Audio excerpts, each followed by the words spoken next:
우리 하나님의 말씀은 신약성경 마가복음 3장입니다. 마가복음 3장 13절에서 19절입니다.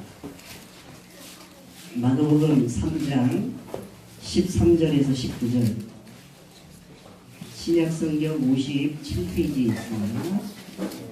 제가 한 절, 여러분들이 한 절 같이 교독하겠습니다.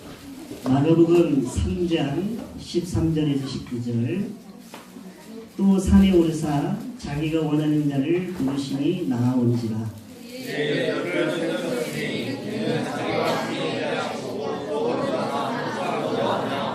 귀신을 내쫓는 권능도 가지게 하려 하심이리라.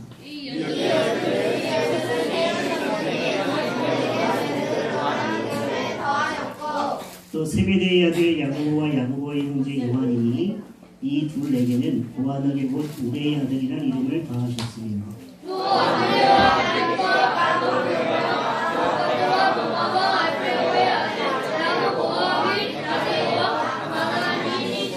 같이요. 또 가려운 고단이 이런 예수를 아멘. 한 해가 시작된 지도 벌써 3주가 지나가고 있는데, 알아보니까 올해가 황금돼지해라고 하더라고요. 그래서 세상 사람들은 올해가 굉장히 복된 해라고 해서 결혼 안 할 사람도 올해 결혼한다고 하고, 자녀를 낳지 않았던 분들도 올해 자녀를 많이 낳을 예정이다. 뭐 이런 소식이 들려오고 있습니다. 우리나라가 결혼율과 출산율이 굉장히 낮은 건 아시죠? 뭐 어쨌든 황금돼지 해가 찾아와서 이런 낮은 출산율과 결혼율을 높인다라고 하면 반가운 소식이 아닐 수 없는 것 같습니다. 자, 그런데 여러분들 3주를 한 해를 지나가면서 나름 한 해를 맞이할 때 여러 가지 좀 소원을 좀 가지지 않으셨어요? 또 올 한 해에는 내가 이런 계획을 가지고 살아봐야 되겠다. 여러 소원을 풀거나 여러 가지 계획을 아마 세우신 분도 분명히 있을 겁니다. 어떤 분은 뭐 매번 하는 거지만 매번 실패하는 다이어트를 올해는 한번 좀 해보겠다. 이런 분도 계시고, 건강 회복을 위해 올해는 운동을 좀 꾸준히 열심히 해봐야 되겠다. 아니면 좋은 직장으로 취업을 하거나 이직을 해보겠다. 아니면 과거에는 하지 못했지만 올해는 좀 용기를 내어서 새로운 도전을 좀 해봐야 되겠다. 뭐 이런 여러 가지 계획과 소원을 품으신 분도 분명히 있을 겁니다. 자, 제가 열거한 것 중에 나쁜 것 있어요, 없어요? 나쁜 거 있어요, 없어요? 나쁜 건 하나도 없어요. 그런데 우리가 어떤 소원을 품고 어떤 계획을 세우려고 할 때 우리 그리스도인들은 이 정도 수준에 머물러서는 안 됩니다. 여러 가지 계획과 소원을 품는다 할지라도 과연 이것들이 무엇을 위한 것인가? 과연 이것들은 누구를 위한 것인가를 깊이 진지하게 고민하며 소원을 품어야 되고 계획을 세워야 한다는 것. 만약에 이와 같은 것들이 겨우 나를 위한 것이라고 한다면 그건 문제가 있는 거죠. 나를 위한 거냐, 하나님을 위한 거냐, 나의 성공과 영광을 위한 거냐, 하나님의 성공과 영광을 위한 거냐, 나의 명예를 높이기 위한 거냐, 하나님의 나라와 의를 높이기 위한 것이냐. 우리의 소원과 계획은 거기까지 미쳐야 한다는 거죠. 설령 우리가 소원하고 계획한 바를 한 해가 지나서 이와 같은 것을 내가 이루었다라고 할지라도 그것이 하나님을 위한, 하나님의 나라를 위한, 하나님의 의를 위한, 하나님의 영광을 위한 것이 아니었다라고 한다면 본인은 만족할는지 모르겠으나 하나님이 보시기엔 그거는 헛된 거에 불과하다는 사실을 우리는 잊지 않아야 되겠습니다. 저는 오늘 여러분들에게 이제 우리 대한민국은 너무나 감사하게도 새해가 2번이나 있잖아요. 신정이 있고 구정이 있죠. 이제 2월 첫째 주가 되면 또 우리 새해를 맞이하게 되는데, 우리가 한번 올 한 해 동안에는 하나님의 동역자로 좀 살아봤으면 어떨까라고 하는, 제가 이것을 좀 권면하고 싶어요. 따라합시다. 우리는 하나님의 동역자이다. 올 한 해는 이런 소원을 가지고 함께 달려갔으면 좋겠습니다. 본래 하나님의 백성인 교회는 하나님의 동역자가 맞아요. 성경의 고린도전서의 말씀을 보면 우리는 하나님의 동역자다라고 정확하게 기록되어 있고,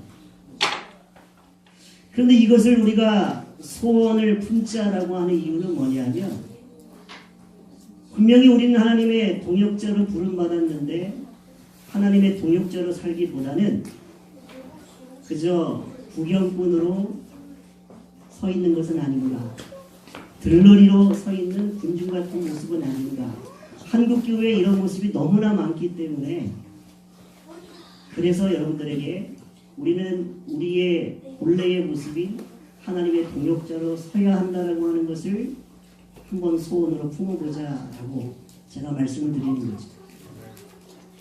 우리의 소원과 계획이 반드시 하나님과 연결되어 있어야 하는데, 그러므로 그와 같은 것을 생각해 보자면 하나님의 동역자로 우리가 살아간다고 하는 것이야말로 우리의 사명과 소명을 좀 새롭게 해보자는 것이고, 이것은 우리의 본질에 관한 것이기 때문에 이건 정말 하나님을 위한 것이거든요.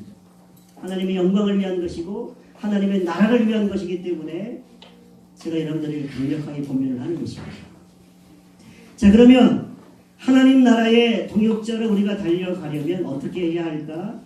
오늘 본문 말씀을 보면 아주 중요한 것을 우리에게 밝혀주고 있습니다. 결론부터 말씀드리자면 하나님의 동역자가 되기 위해서는, 동역자로 살아가기 위해서는 첫째는 따라합시다. 하나님이 함께 하셔야 한다. 하나님이 함께 하셔야 한다. 그게 하나님의 동역자입니다. 하나님의 동역자는 누가 함께 한다고요? 하나님이 함께 하는 사람. 둘째는 따라합시다. 하나님과 함께 하는 사람. 하나님과 함께 하는 사람. 아니요. 하나님과 함께 하는 사람. 하나님과 함께 하는 사람. 예, 우리나라 말에 하나님 이와 하나님과, 이와 과 차이지만 그 의미가 다르죠? 하나님이 함께하는 사람, 그 사람이 하나님의 동역자이고, 더불어 하나님과 함께할 수 있는 사람이 하나님의 동역자입니다. 우리나라 말은 잘 들어봐야 돼요. 자, 세상이 감당할 수 없는 사람이 있고 세상을 감당할 수 없는 사람이 있어요. 이 말의 차이도 굉장히 큰 차이죠. 히브리서의 말씀을 보게 되면 우리 그리스도인들은 세상이 감당할 수 없는 사람이었다. 그렇죠? 세상이 우리를 감당하지 못할, 이 우리 그리스도인들의 모습이다. 그러나 우리의 교회의 모습을 보면 세상을 감당해야 하는데 우리 그리스도인들이 세상을 감당하지 못하고 있다는 거죠. 자, 하나님이 함께한다라고 하는 것을 우리가 잘 알고 있죠? 그러면 이제 하나님과 함께하는 사람에 대해서 우리가 생각해 보자는 것입니다. 하나님과 함께한다라고 하는 것은 간단히 다른 말로 바꾸자면, 따라합시다. 하나님과 동행하는 사람이다. 그 사람이 하나님의 동역자입니다. BC 8세기 아모스 선지자는 그의 책 3장 3절의 말씀에 이런 말씀을 기록해두고 있어요.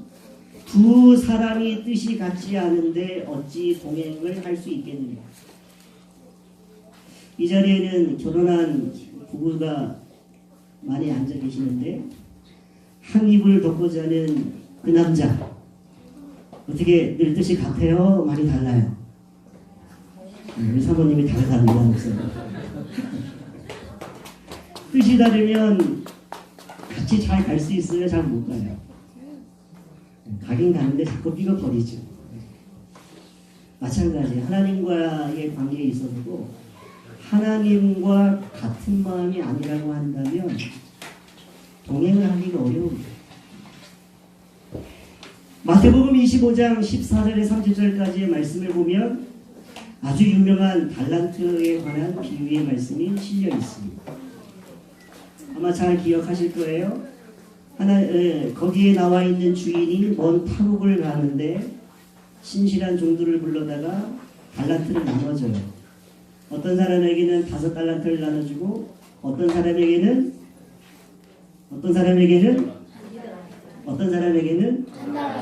이렇게 맡겨주고 갔어.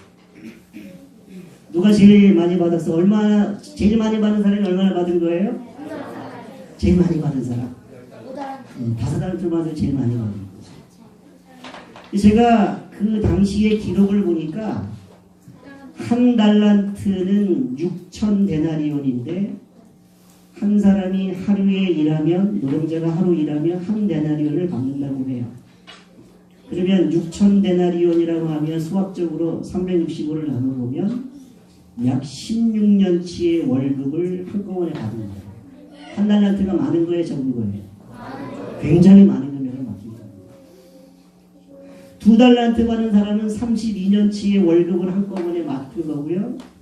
5달란트 받는 사람은 약 80년어치의 월급을 한꺼번에 받은 거예요. 근데 누군가에게 그런 막대한 금액을 맡겨주고 갈 수 있어요? 남편에게도 못 맡겨요, 우리는. 그런 거예요, 돈은. 자, 그런데 그 달란트를 받은 사람들이 5달란트 받은 사람과 2달란트 받은 사람은 즉시 그 돈을 가지고 장사해서 남겼어요. 그죠? 그러나 마지막 1달란트 받은 사람은 어떻게 했습니까? 우와! 박수 한번 쳐줄까요? 와, 대단하다. 제가 가끔씩 한 번 하더라고요. 이번에도 한 번 했어요. 감사해요, 우리 친구. 저하고 저기 뭐 알까기로 해가지고 1승 1패거든요, 지금. 올해는 1승 1패까지만 하고 가려고요. 내년도에 와가지고 한번 승부를 다시 한번 겨뤄볼 생각입니다. 자, 그 얘기가 아니라, 자, 그런데 장사에서 남긴 사람이 있고 땅에 파묻어버린 사람이 있었어요. 마침내 주인이 돌아오게 되자 각자가 남긴 걸 가지고 드리게 됐는데 한 달란트 받은 사람은 남긴 게 없으니까 그냥 그걸 드릴 수밖에 없었던 거죠. 자, 왜 이런 결과가, 이런 차이가 나온 걸까요? 한 달란트 받은 사람은 결국 내쫓김을 당하게 되죠. 자, 그가 주인으로부터 다른 사람에 비해 너무 적게 받아서 상처를 받아 나는 아무 일도 안 해야 되겠다 그렇게 반응을 한 걸까요? 그런 마음이 아주 조금은 있었겠죠. 근데 그게 진짜 이유가 아니에요.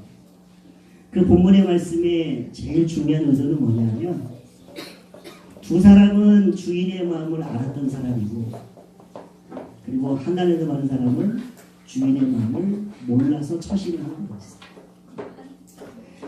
주인의 마음을 알고 재빨리 움직이는 사람이 있는가 하면 주인의 마음을 전혀 알지 못해서 심지어는 주인을 왜곡해버린 사람이 있었다는 거죠. 그럼 두 사람의 결과는 너무나도 확연한 결과를 맞이하게 되었다. 그러므로 주님의 마음을 아는 게 얼마나 중요한 건가. 주님의 마음을 알기 위해서는 그 주님과 동행해야 할 수가 있는 거예요. 할렐루야. 경제 상황이 매우 좋지 않은 요즘에 취업은 그야말로 전쟁입니다. 대기업이나 공기업이나 공무원이 되기 위해서는 100대 1의 경쟁률은 기본으로 깔고 가고 있어요. 얼마나 어려운지.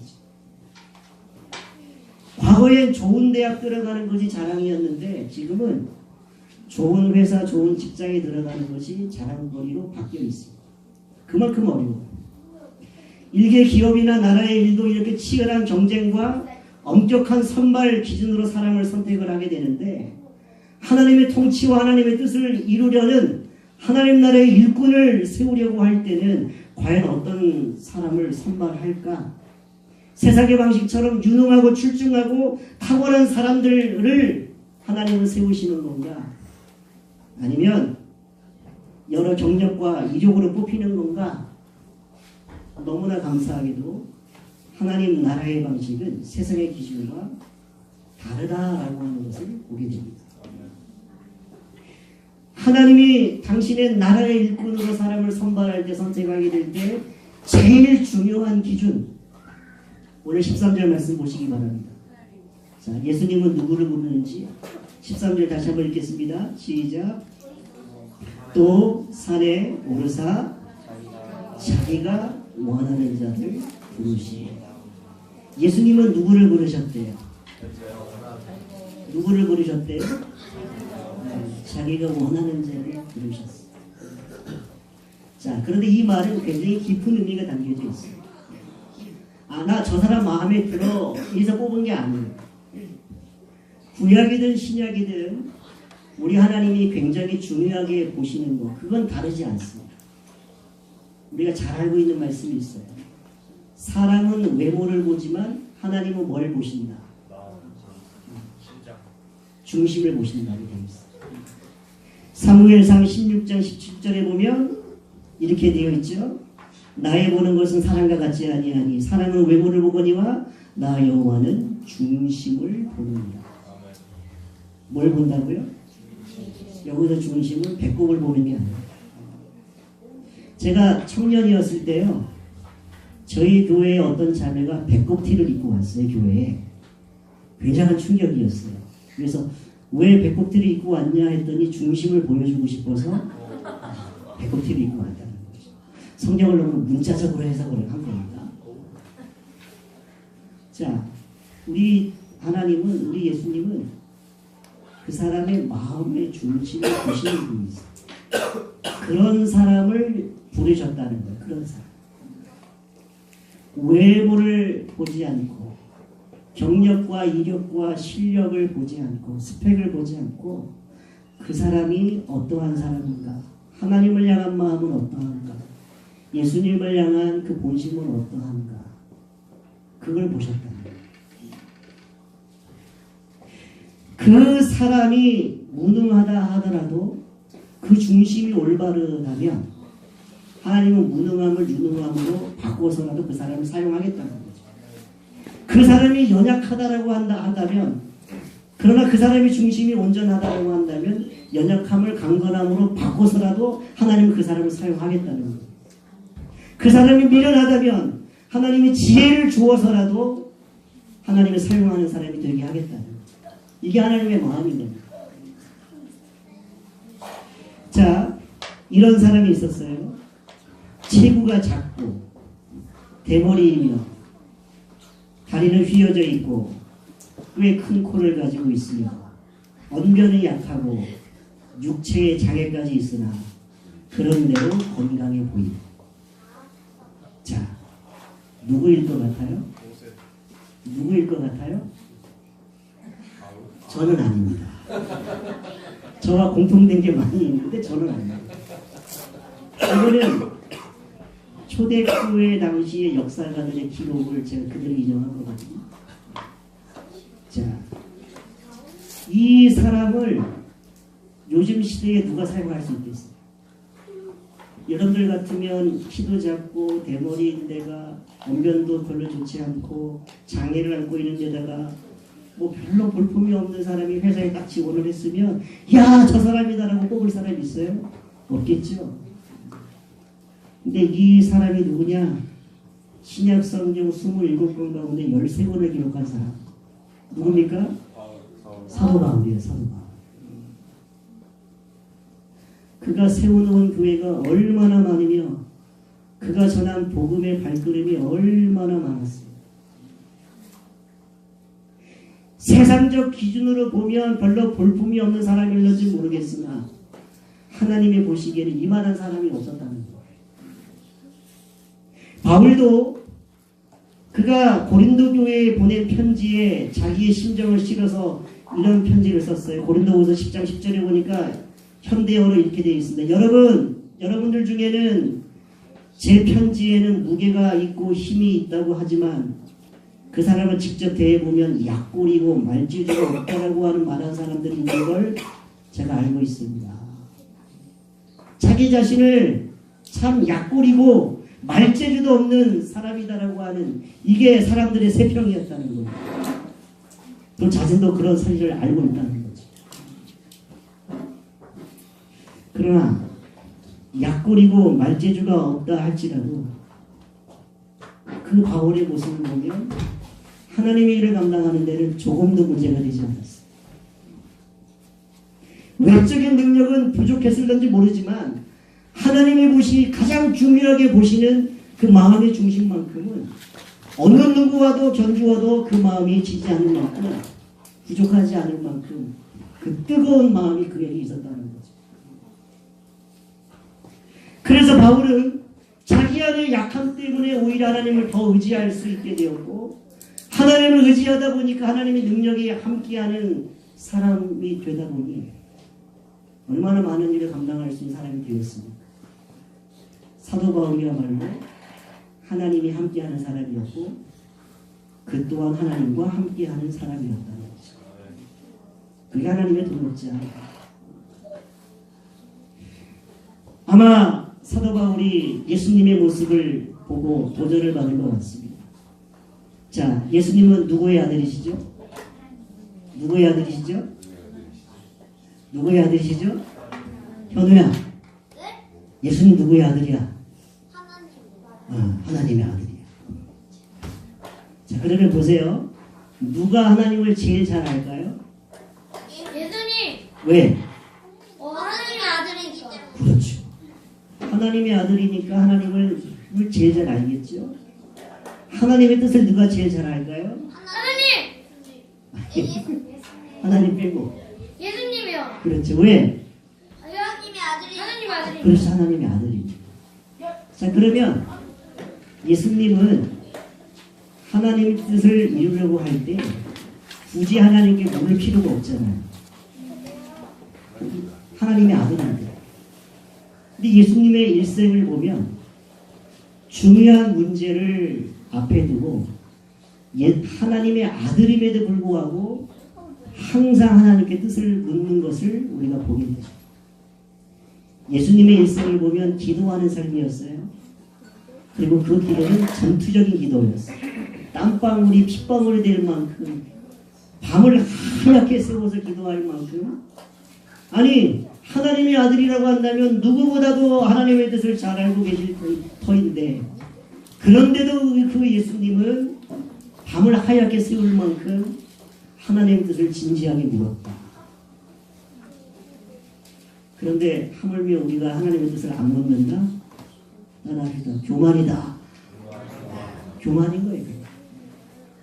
교만도 굉장한 교만인 거죠. 자, 오늘 이 말씀을 보면 예수님이 제자들 12제자를 세울 때 그냥 세운 것처럼 본문은 나와 있지만 똑같은 본문인 누가복음의 말씀을 보면 예수님이 제자들을 선택하게 될 때 하나님이 원하시는 자, 그 하나님의 중심을 보시고 그 중심에 합당한 사람을 예수님이 선택하고자 밤새도록 기도를 하시고 난 다음에 제자들을 뽑았음을 우리에게 보여주고 있습니다. 자, 하나님이 원하시는 바가 뭔지, 과연 몇 명의 제자를 선택해야 하는 건지, 그리고 많은 직업을 가지고 있는 사람들 가운데 어떤 사람을 택해야 하는지, 그리고 그 사람에게 어떤 사명을 주고 어떤 권세를 허락해 줘야 하는 것인지, 예수님이 매뉴얼을 가지고 있었던 것이 아니라 이것 하나하나의 문제를 가지고 하나님 앞에 진지하게 묻다 보니까 밤을 하얗게 셀 수밖에 없었던 거죠. 그래서 나온 명단이 12제자의 명단이었던 겁니다. 자, 그런데 여기 본문 말씀 보면 12제자들의 사명이 나와 있는데 그 제자들의 사명은 이렇게 설명합니다. 따라합시다. 복음 전파와 흑암의 세력으로부터 삶을 회복시키는 것. 자, 14절 15절 읽겠습니다. 시작. 이에 12를 세우셨으니 이는 자기와 함께 있게 하시고 또 보내사 전도하며 귀신을 내쫓는 권능을 가지게 하며 하시니라. 12제자가 세워진 이유, 제자가 선택된 목적, 복음 전파를 위해서, 그리고 흑암의 권세에 붙들려 사는 사람들의 삶을 회복시켜주기 위한, 이게 제자들을 선택한 이유였던 거죠. 그런데 이거는 제자들의 사명 두 번째고 세 번째에 불과해요.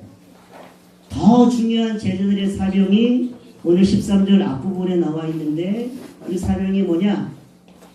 따라합시다. 자기와 함께 있게 하시는 것.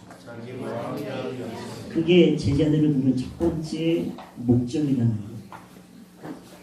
복음을 전파하고 흑암의 세력에 붙들려 있는 사람들을 자유케 해주는 일이야말로 제자들의 사명인데, 그러나 예수님의 제일 우선순위는, 첫째는 뭐냐? 그거보다 더 중요한 게 있다. 그건 너희들은 나와 함께 하는 게 제일 중요한 거예요. 이게 제자들의 가장 중요한 사명이라고 말하는 거죠. 우리가 보기에는 사명 같지 않은 사명입니다.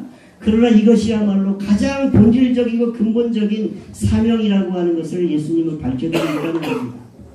우리가 예수님과 함께 하는 삶을 살아야 그 예수님을 통해 하나님의 마음과 생각을 알게 되는 것이고, 하나님이 어떤 가치관을 가지고 살아야 하는지, 어떤 세계관을 가지고 살아야 하는지, 이것 또한 우리는 알게 되는 것이고, 하나님의 성품과 하나님의 인격은 어떠한 것인지 예수님을 통해 우리가 알아가게 되는 것이에요. 그게 주님과 함께 해야 우리가 알아갈 수 있는 것이고, 이거보다 더 중요한 것은 없다는 거예요.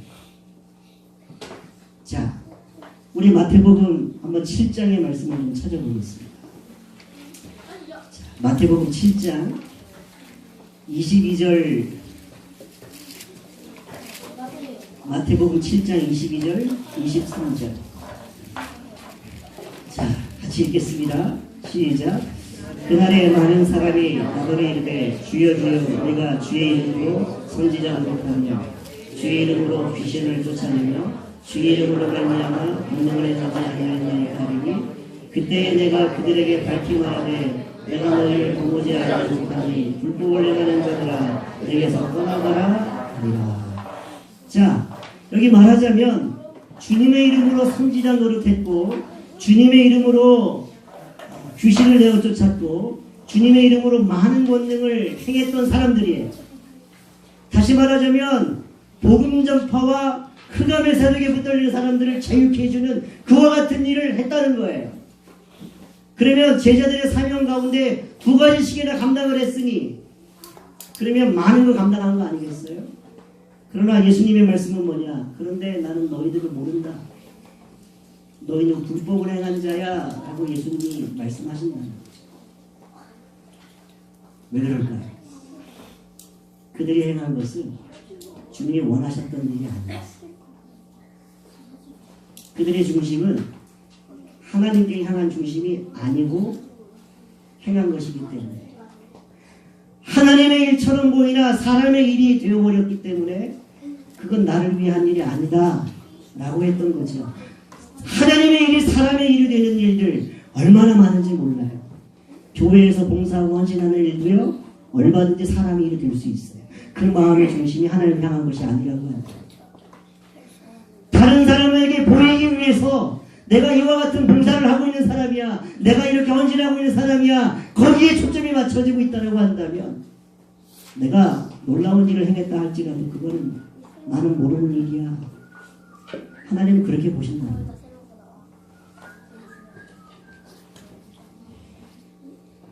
그러므로 이 사람들은 두 번째, 세 번째 사명도 감당을 못한 그런 사람이 되어버린 겁니다. 사랑하는 보성학교교회 성도 여러분들, 주님의 생각과 마음을 아는 게 얼마나 중요한지 우리가 다시 한번 깊이 기억하기를 원합니다. 주님과 동행하게 되면 그 마음을 알게 되고, 그리고 그 마음으로 하나님 원하시는 일을 행한다면, 그러면 그게 제자답게, 동역자답게 살아가는 거죠. 이렇게 살아가는 우리가 되었으면 좋겠습니다. 자, 우리 창세기 5장 21절, 24절 말씀 좀 보겠습니다. 자, 이제 두 군데의 말씀만 찾아보고 오늘 말씀을 마칠 건데요. 창세기 5장 21절에서 24절까지. 자, 읽겠습니다. 창세기 5장 21절부터 24절 시작. 우드슬레를 낳았고 우드슬레를 낳은 후 300년을 하나님과 동행하며 자녀를 낳았으며 그는 365세를 살았고 에녹이 하나님과 동행하는 하나님이 그를 인도하시고 세상에 있지 않았더라. 이 말씀을 보면 에녹이 한 두 가지 중요한 일이 있어요. 자, 무엇을 알려주고 있죠? 두 가지. 첫째, 자녀들을 많이 낳았어. 이게 참 중요한 업적인 것 같아요. 자, 두 번째, 하나님과 동행하는 삶을 살았다는 거예요. 자, 여러분들 세상에 나아가서 나 자녀 낳았어. 나 하나님과 동행하는 사람이야. 알아줘요, 알아주지 않아요? 알아줘요, 알아주지 않아요? 아무도 알아준 사람이 없어. 그래요? 이 정도죠. 근데 성경은 이 이야기를 굉장히 중요하게 지금 다루고 있어. 자, 우리 마지막 4장 20절부터 22절. 4장 20절부터 22절 읽겠습니다. 4장 시작. 아들은 야발을 낳았으니 그는 장막에 거주하며 가축을 신인 자의 조상이 되었고 그의 아우의 이름은 유발이니 그는 수금과 풍소를 잡는 모든 조상이 되었으며 신라는 두발가인을 낳았으니 그는 고리와 쇠로 여러 가지 기구를 나누는 자요 두발가인의 부인은 아합이었다. 이게 가인의 후손들에 관한 이야기거든요. 가인의 후손들의 이야기를 들어보면 세상에 남긴 업적이 얼마나 놀라운지, 어떤 거에 조상이 되었다라고 하는 표현이 나오죠. 그 분야의 전문가라는 거예요. 가축을 치는 자는 가인의 후손 가운데 이 사람을 따라갈 사람이 없다. 악기를 만드는 일에는 이 사람을 따라갈 만한 사람이 없다. 연장을 만드는, 기계를 만드는데 이런 사람을 따라가는 사람이 없다. 이게 다 누구한테 나온 거예요? 누구의 후손에서? 가인의 후손에게 나왔다. 자, 우리 집에 이런 조상들이 많아라고 하면 세상은 와우 놀랄 거예요. 그래?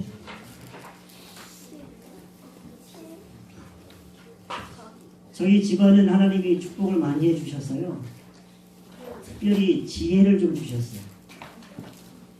저희 매형은 지금 미국의 선교사인데 초등학교도 대학도 대학원을 졸업할 때 할 때까지 1등을 놓친 적이 없는 사람이야. 다 수석으로 졸업을 했어. 저희 누님도 마찬가지로 저희 집에 머리가 제일 좋은 사람이어서 다 수석으로 졸업한 사람. 저는 수석은 아니고 차석을 했어요.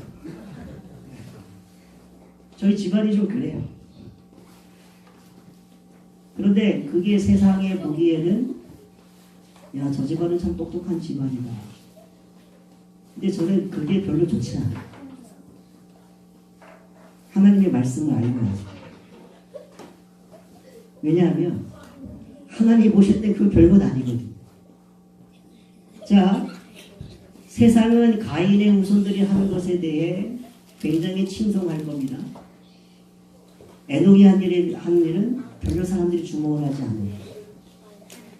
그런데 먼 훗날에 기록된 히브리서의 말씀을 보니까 세상에 많은 걸 남긴 가인의 후손에 대한 기억은 한 구절도 없어요. 근데 그게 자녀를 출산하고 300년 동안 하나님과 동행했던 에녹에 관한 삶은 정확하게 기록이 되어 있다. 히브리서 11장 5절의 말씀 보면 이렇게 되어 있습니다. 믿음으로 에녹은 죽음을 보지 않고 옮겨졌으니 하나님은 그를 옮기심으로 다시 보이지 아니하였느니라. 그는 옮겨지기 전에 하나님을 기쁘시게 하는 자라 하는 증거를 받았느니라. 에녹이 하나님을 기쁘시게 하는 자로 인정받은 이유는 뭘까요? 세상에 어떤 거에 조상이 되었기 때문에 하나님 기뻐했나요? 창세기 말씀 보면 그 간증이 뭐였어요? 경건한 자손을 낳고 또 하나님과 늘 동행하며 살았던 것, 그걸 믿음으로 보셨고 하나님은 그것을 참 기뻐했다. 하나님 인정해주는 사람이었다는 거죠. 세상은 무엇을 남겼느냐를 주목하지만 하나님은 그 사람을 평가할 때 무엇을 남겼느냐가 아니라 그 사람이 나와 어떤 관계를 맺고 살았느냐, 이게 하나님이 평가하는 가장 중요한 기준이라는 거예요. 이런 점에서 볼 때 에녹만큼 위대한 사람이 없다는 거. 왜? 300년 동안 하나님과 함께했던 사람이거든요. 우리가 하나님과 동행하는 일이 쉬운 일입니까? 여러분들 매일 한번 큐티 해보겠다고 결심해도 며칠 가요? 올 한 해 동안은 성경을 일독을 해보겠다고 했는데 그게 몇 년째 그 제자리에 멈출 때가 얼마나 많습니까? 살다 보면 이래서 바쁘고 저래서 바쁘고 이런 일 터지고 저런 일 터지면 하나님의 마음을 살피며 동행하는 일을 하기가 쉽지가 않아요. 우리의 인생은 산전수전 공진전이 늘 함께하는 아주 스펙타클한 인생들이지 않습니까? 언제 어디 터질지 모르는 상황인데, 그러나 에녹이 우리에게 보이는 삶은 뭐냐 하면, 그런데 에녹은 그러한 삶 속에서도 하나님을 주목하는 삶을 놓치지 않았고 하나님의 마음을 찾는 일을 그치지 않았고 하나님과 동행하며 살아가는 일에 애를 쓰며 살았던 사람. 하나님은 그 사람을 이렇게 영광스럽게 기억하시고 평가하고 있다는 거죠. 내가 이런 사람이 되기를 소망합니다. 예수님이 이것이야말로 제자의 첫 번째 가장 중요한 사명이다. 그래야 복음을 전파하고 흑암일설에 갇힌 사람들을 삶을 회복시켜 줄 때 사람의 일이 되지 않고 하나님의 일이 되게 하는 가장 근원적인 것임을 우리에게 밝혀주고 있다는 것입니다. 다시 한번 아모스의 말씀을 기억하시기 바랍니다. 두 사람이 뜻이 같지 않는데 어찌 동행할 수 있겠느냐. 오늘 저와 여러분들에게 하나님이 들려준 음성이에요. 너는 나와 마음이 같은 채 동행하며 지금 살고 있니? 주님의 그 무릎 앞에 주님, 저는 여전히 주님과 같이 동행하고 있어요 라고 답변을 할 수 있는 분이라고 한다면 하나님이 정말 기뻐합니다. 그러나 아직 저는 동행을 잘 못해요. 그러나 동행하며 살아보겠습니다. 하나님이 그 모습 또한 기뻐하실 거라 생각합니다. 저는 그런 생각을 해봤어요. 사실 하나님이 우리와 함께 해줄 이유는 없잖아요. 시편 106편의 말씀을 보면 우리가 얼마나 죄악 덩어리인지 이스라엘 백성들이 하나님께 반역한 역사를 시로 쫙 기록하고 있는데 그 시편 106편의 말씀을 보고 제가 눈물을 뚝뚝 흘렸어요.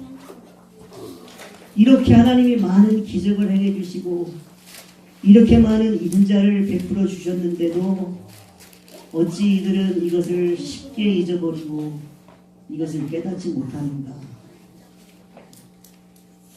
근데 그 모습이 바로 제 모습이어서 얼마나 그게 가슴 아프겠지. 하나님이 누구이시길래 무엇 때문에 우리와 같은 사람과 함께 해줘야 되겠습니까? 함께 해줄 만한 사람이어야 우리도 함께 해줄 수 있는 건데 하나님은 그럼에도 불구하고 우리와 함께 하는데 그리고 그 하나님은 나와 함께 동행하지 않겠냐 라는 것 앞에 우리가 얼마나 머뭇거리고 얼마나 다른 길을 걸어가려고 하며 얼마나 많이 딴 길 앞에 주저주저하고 있는지 이 삶을 바로 세웠으면 좋겠습니다. 하나님과 진정으로 동역할 수 있도록 하나님은 나와 함께 하신데 나는 주님과 동행하는 길 어렵지 않게 여기며 달려가겠습니다. 이렇게 살아가는 저와 여러분들 되시기를 주의 이름으로 축원드립니다. 우리 시간에 같이 한번 함께 기도하겠습니다. 우리 자신을 돌아보시고 과연 나는 하나님과 동행하고 있는지 하나님이 지금 나와 함께 하시는데 나는 과연 하나님과 동행하는 일을 얼마나 버거워하고 있는지 주여 돌아보게 하여 주옵소서. 제자들의 사명에 가장 중요한 것은 하나님과 동행하는 거라고 했는데 하나님의 의중과 생각과 마음을 살피는 것이라고 했는데 우리는 그러고 살고 있는지 돌아보게 하여 주옵소서. 또 올 한 해 동안에 하나님의 말씀을 부지런히 살피고 하나님의 나라와 의를 넣고 치열하게 기도하게 하시고 하나님의 성품과 인격이 내 안에 잘 녹아 있을 수 있도록 살아가겠습니다. 하나님 도와주십시오. 이 시간에 소원을 가지고 진정한 하나님 나라의 동역자로 살고 싶습니다를 고백하시면서 간절한 마음을 가지고 우리가 기도하겠습니다. 함께 기도합니다. 참 좋으신 아버지 하나님, 오늘도 우리에게 아버지 귀한 말씀을 주셔서 하나님 감사를 드립니다. 하나님 무엇보다도 하나님이 우리와 함께 하는데 우리 하나님과 함께하고 있는지를 하나님 무엇보다 돌아보게 하여 주시기를 원합니다. 하나님 일하여 주시기를 원합니다. 하나님 우리의 마음을 새롭게 주시기를 원합니다. 하나님 그렇습니다. 하나님 우리가 어찌 하나님 이렇게 하나님의 마음을 모른 채 살아가야만 되겠습니까? 하나님 이런 불임을 충분한 이 모습들 하나님 마치 우리가 하나님이 일처럼 알고 있지만 그 일이 하나님이 아닌 일이 아니라 하나님 사람의 일이 될 때가 얼마나 많은지 하나님이 한 일이 아니라 내 일이 되고 하나님의 사역이 아니라 내 사역이 되고 하나님의 의와 영광을 위한 것이 아니라 나의 영광과 의를 위한 것이 그때에 머물 때가 얼마나 많은지를 지어 돌아보기를 원합니다. 하나님 오늘 우리 어떤 사람인지를 다시 한번 돌아보게 하시어서 이제라도 지금부터라도 하나님 이제 하나님의 마음을 깊이 하며 동행하며 살기를 주여 소망하오니 하나님의 마음과 의지와 생각이 정확하게 기록되어 있는 이 말씀들을 늘 가까이 하는 자가 되게 하여 주시고 그런 의미아마 하나님의 뜻과 하나님의 의를 위한 하나님의 간절한 기도를 하게 하시고 또한 아버지 하나님 우리가 아버지 우리의 성품과 인격 또한 하나님의 삶이 아름다운 삶이 그대로 녹아져 하나님 그것에 잘 반영하며 살아갈 수 있는 우리가 되게 하여 주시옵소서. 참 좋으신 아버지 하나님 그저 맡겨진 일을 열심히 하면 그것이 하나님의 일인 줄 알았는데 혹여라도 그 일이 나는 네가 한 일을 알지 못한다라고 하는 일로 끝나지 않도록 우리를 새롭게 해주시기를 원합니다. 하나님 우리의 중심을 보시고 그리고 늘 하나님과 동행하기를 원하시고 계실진데 동행도 하지 않으며 하나님의 뜻을 구하며 살아가는 이 말도 안 되는 삶을 우리가 살고 있지는 않은지요. 하나님 이제 하나님과 마음이 같아져 늘 주님의 의진과 생각을 구하며 함께 걸어가는 동역자로 서게 되기를 원하오니 우리를 새롭게 하여 주시옵소서. 언제나 하나님께서 말씀해 주시고 우리는 듣고 그대로 순종하는 자로 서게 해주셔서 하나님의 일이 사람의 일이 되지 않게 하시고 하나님의 사역이 내 사역이 되지 않게 하시고 하나님의 영광과 하나님의 그 의가 내 영광과 내 의로 끝나지 않도록 항상 붙잡아 주옵소서. 겸비함을 가지고 또 부끄러움을 가지고 날마다 나는 연약한 자임을 고백하며 하나님의 도우심을 구하는 자로 서게 하여 주옵소서. 에녹같이 300년 동안에 어떤 일이 있어도 하나님을 향한 시선을 떨구지 않고 주님을 향한 그 마음을 품는지를 그치지 않았던 것처럼 우리의 삶에도 이런 것이 잘 녹아있게 하여 주옵소서. 우리를 인하여 우리 자손들 또한 하나님과 잘 동행하며 걸어가는 믿음의 가문들이 생겨날 수 있도록 도와주옵소서. 감사하며 예수님의 이름으로 기도하였사옵나이다. 아멘.